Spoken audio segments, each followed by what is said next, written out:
don't have. Michelle does, sometimes. Then she realizes how much she does have, and she's overwhelmed with joy. This morning, Michelle will share with us about her favorite blessings. The title of her speech, My Pride and Joy. Please welcome our president and first-time icebreaker, Michelle Detloff.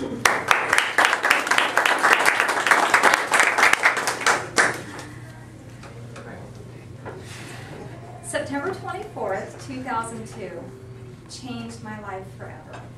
I was in Carmel, California, overlooking the bay.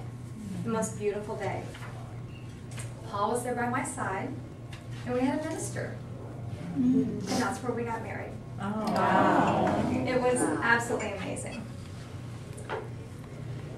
That day, not only did I acquire a husband, but I also got 4 amazing kids.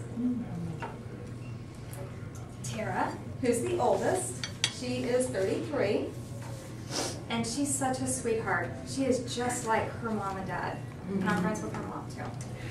And she's just the most amazing person I've ever met.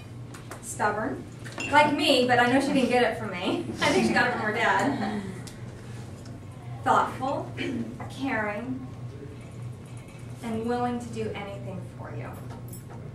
I remember the first year she called me for Mother's Day. It had to be the most difficult conversation ever. And now every year I look forward to that call.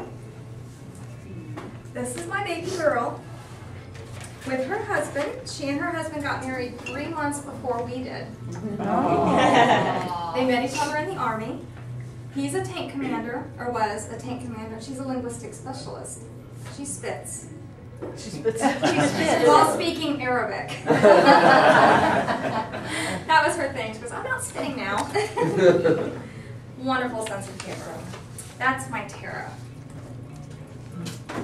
The next in line is Chad. That had to be the most difficult for me. Tara was already in the Army. I don't even know where she was when we got married. She wasn't in England yet. She might have been in Texas. But Chad was local. So as a new couple, I had an 18-year-old boy living with us. That was tough. I made every mistake in the book. I viewed him as a roommate. Sloppy. Didn't really do a whole lot around the house.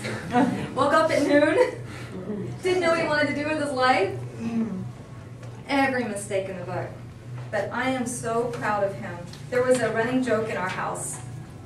If he had any homework to do, he was in school. It took him a long time to finish school, college that is.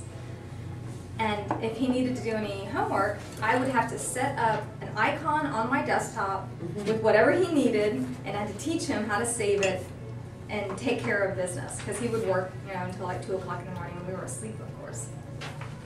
And now, he's in GIS, Geographical Information Systems. He builds maps for the Port of Portland. And he's in his 2-3 years in that career, he's already recognized by his peers. And he teaches others to work on the computer. My boy, who I had to set up an icon. And he's wonderful. He's witty. I want to say he's eccentric, but he's not, because I think to be eccentric, you have to be rich. If you kind of think of it that way, it's like, oh, this rich old eccentric man. So right now he's just a little quirky. I hope he becomes rich so he can become eccentric. I think he would be so cool at being eccentric. And he has a beautiful face, but he chooses to hide it with a beard.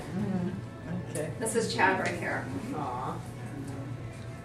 He's only shaved it off once Wow. since he moved out to Portland, and that was when he came to visit his mom. He was at our house, and he did this whole photo series of him shaving off his beard and the weird faces. Talk about a sense of humor. And he also drives me absolutely crazy. These are some of the other pictures that he sent. Oh my God. He's a mountain man Oh my God. and wants to live on the edge of life. And I was convinced when he first moved out to Portland that Paul and I would receive a call one day saying, "He went over." I was absolutely convinced that was going to happen. But I'm happy to say he's still with us, being quirky, on his way to being eccentric. Now the last two, they were 7 when I met them. Tyler and Cody, you probably heard me talk about the boys. Yeah. They turned 19, they're twins. Turned 19 last July. Tyler graduated from boot camp, he's a Marine, in August of this last year, private first class, and he was also the guide. Guide The guide what? on. Guide on, thank you, where he carried the flag for his platoon during graduation. It was a great honor. And he also graduated with honors. Cody also followed in his footsteps. He joined the Marines. That was a few months ago. Let's see, it'd be 3 months ago. His graduation is next week on Thursday. And he's also graduating as private first class. And, oh, shoot, I forgot the other one, sorry. But he'll also be graduating with honors, and we are so proud. These guys drove me absolutely crazy.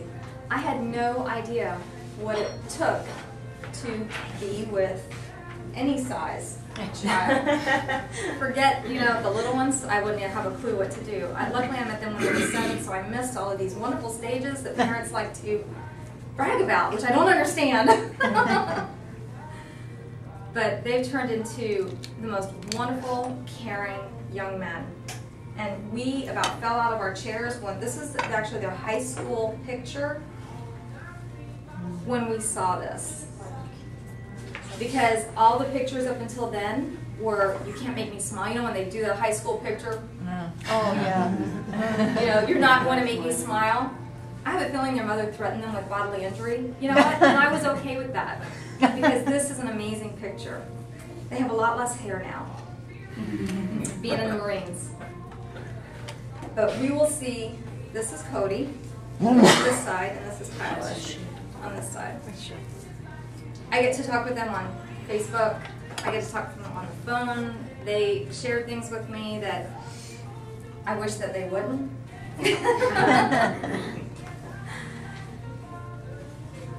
They are my pride and joy. It was very tough when Paul and I found out that we couldn't have kids. But I have nothing to complain about. I have my babies. Yes.